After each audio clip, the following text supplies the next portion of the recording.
Have you ever wondered why, even living in the most technologically advanced era in human history, it feels like we're thinking less and less?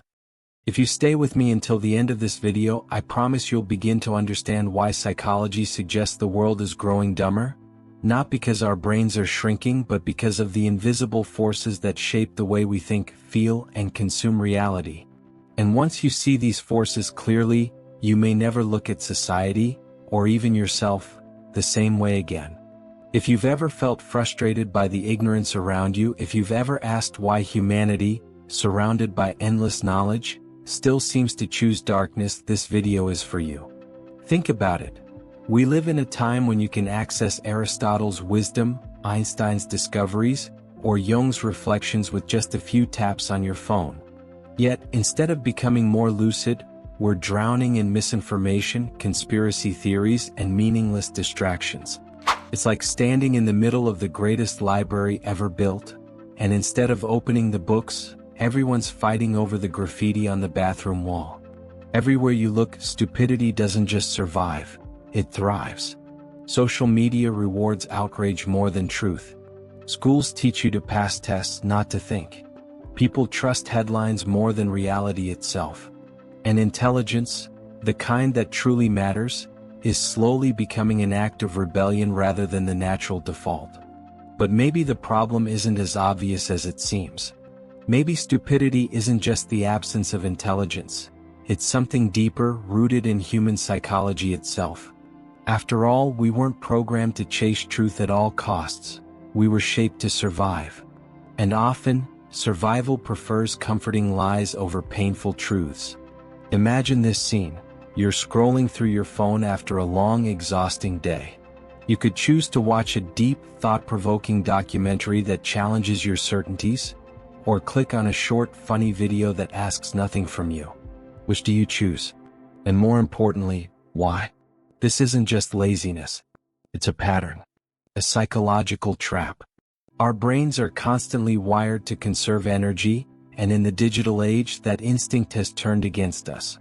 The path of least resistance has become the path of least thinking. And so, collectively, we drift. We confuse information with wisdom, noise with knowledge, opinion with truth. We live a paradox. Never have we been so connected, and yet, never have we been so far from genuine reflection. But here's the real question. If stupidity is on the rise in a world overflowing with intelligence, what does that reveal about us? About our psychology? About the very architecture of the modern mind? That's what we're about to explore. We live in an ocean of information. Never before have we had such access to data, opinions, news, images, and ideas. But does that make us wiser? Or, in the rush to consume everything, do we forget to digest anything at all? The sociologist Zygmunt Bauman described our era as liquid modernity. Nothing stays solid, everything slips through our fingers before we can even hold it. This liquidity isn't just in our relationships or culture, it's in our thinking. We live in fragments, in loose pieces of information that never coalesce into deep reflection. It's like drinking salt water in the desert. The more you drink, the thirstier you become. Information overload doesn't quench the mind, it overwhelms it. Psychologists call this cognitive overload. When the brain receives more stimuli than it can process, it stops reflecting and simply reacts. Think about how we consume news today. We scroll endlessly, jumping from wars to celebrity gossip, from climate disasters to cute animal videos. Every few seconds, a new stimulus demands our attention. But how can a mind develop critical thinking if it never lingers long enough in one place to fully process an idea? The consequence is that our attention fragments. We lose the ability to sustain silence, to endure the space between a question and its answer. We want quick conclusions, ready-made opinions, shortcuts to understanding. But philosophy, psychology, and even the truest wisdom of life don't arise from haste. They arise from pause. Nietzsche warned that modern culture was too rushed to reflect. He called it a culture of hurry, where people consume ideas like fast food, chewing quickly, swallowing without digestion, and rushing toward the next artificial flavor. The result? Minds obese with information, yet starving for meaning. Look around you. How often do you truly stop to think about what you read or watch? How often do you reflect deeply on a piece of news before moving to the next? What was once a pursuit of understanding has become a craving for stimulus. And craving doesn't ask for comprehension, it asks for repetition.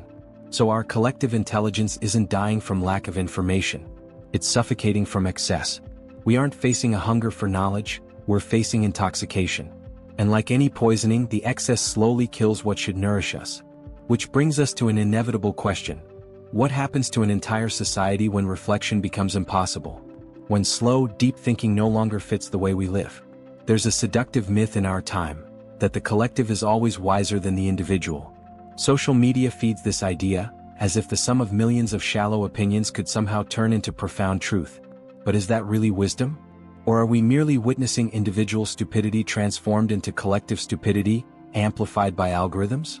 Gustave Le Bon, in his classic The Crowd, a study of the popular mind, had already observed that when individuals gather in large groups, something changes in their minds. Rationality weakens, emotion intensifies, and little by little, each person stops thinking for themselves, merging into a collective instinct. The individual disappears, and in their place, the herd is born. Today, this herd doesn't march through streets in physical crowds. It moves across screens, in digital bubbles, in virtual stampedes formed around hashtags, controversies, and slogans. Every like, every share, every heated comment strengthens the illusion of collective intelligence. But what often exists is merely an echo, the same thought repeated, multiplied, reinforced until it becomes unquestionable. Carl Jung spoke of the collective unconscious, that deep layer of the psyche where universal archetypes dwell. But what we have today is a manipulated collective unconscious, shaped by algorithms that understand better than we do which emotions capture us. It's not the collective that thinks, it's the collective that reacts. Think about how online debates work. Rarely is anyone willing to listen. What you see are digital armies launching prepackaged phrases, easy slogans, memes that simplify complexity.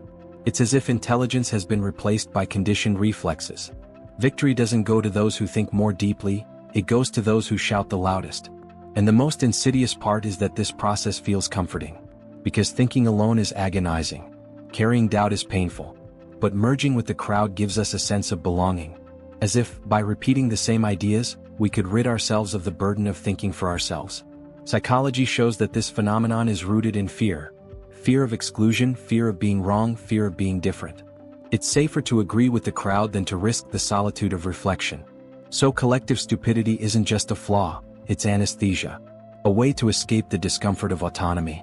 But if it's true that the crowd offers this relief, we must ask, could stupidity at its core be a form of psychological protection? And if it is, what happens when this protection begins to dominate our choices, our lives entirely? If intelligence requires effort, stupidity offers rest. Perhaps that's why so many seek refuge in it, not as a flaw but as a survival strategy. Ignorance, in this sense, is not merely the absence of knowledge, it's a form of anesthesia. Sigmund Freud had already described defense mechanisms. Unconscious ways the ego uses to shield us from psychic pain. Among them are denial, projection, rationalization. All of them, in some way, try to free us from the discomfort of facing hard truths. And isn't that exactly what we see today?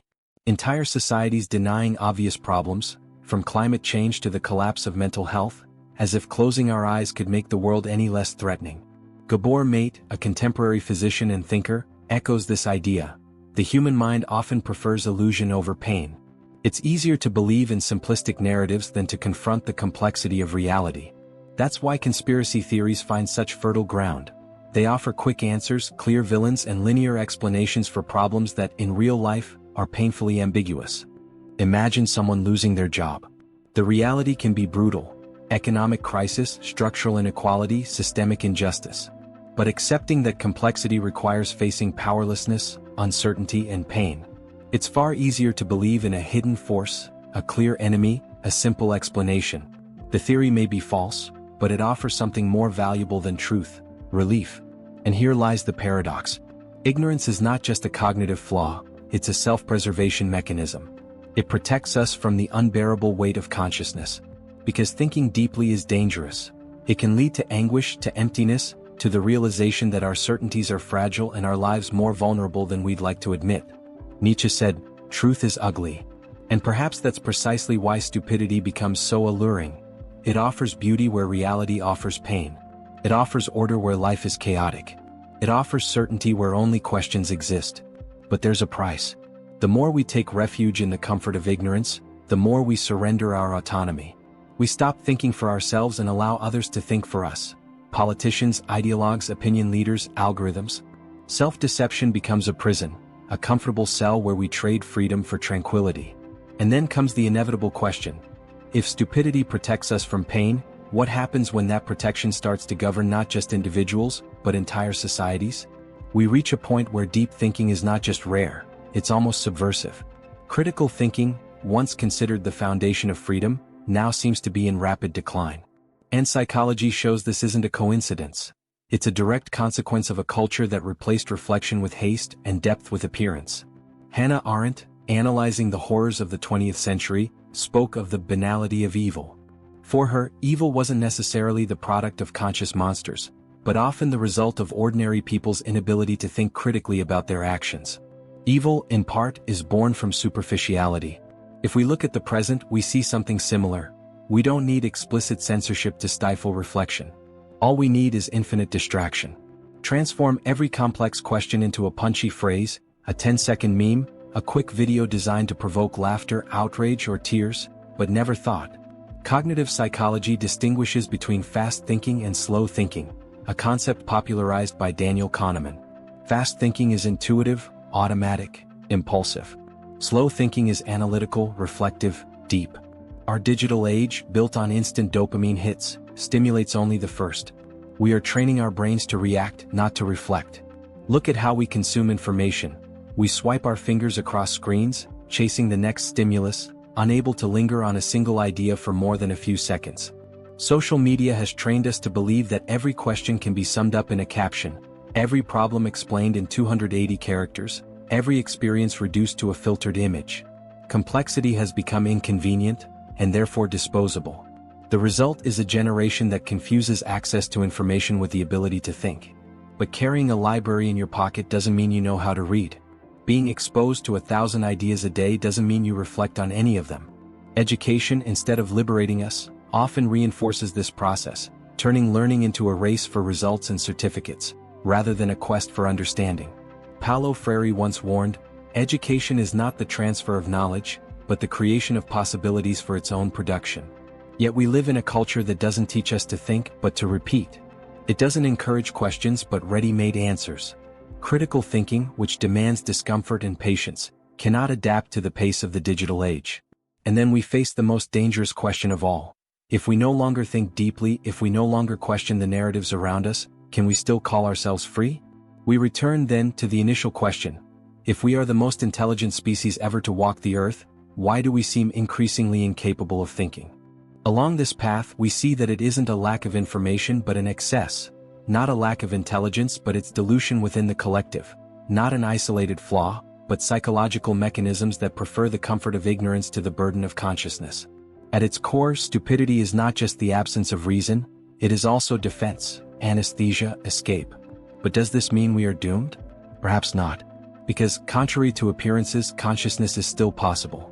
It doesn't arise from more data or more speed, but from the courage to endure silence. The courage to take the pause society avoids. To look inward even when the reflection is uncomfortable. Viktor Frankl, a survivor of concentration camps and the founder of logotherapy, said that the ultimate freedom of the human being is to choose their attitude in the face of circumstances. Perhaps this is the point. The world may be drowning in noise, yet each of us can still choose silence. The world may be intoxicated with superficiality, yet we can still choose depth. The herd may scream, but we can still listen to our own voice. And perhaps, in the end, the antidote to collective stupidity is not more knowledge but more awareness. Not more stimuli but more silence. Not more easy answers but the courage to remain with the questions. So I ask you, in the face of a world that seems proud of its own ignorance, what will you choose? Will you follow the comfort of the herd, or dare to sustain the solitude of consciousness? If you're questioning the world like I am, join me. This channel is for those who don't accept easy answers. Subscribe to continue exploring with me the contradictions that make us human.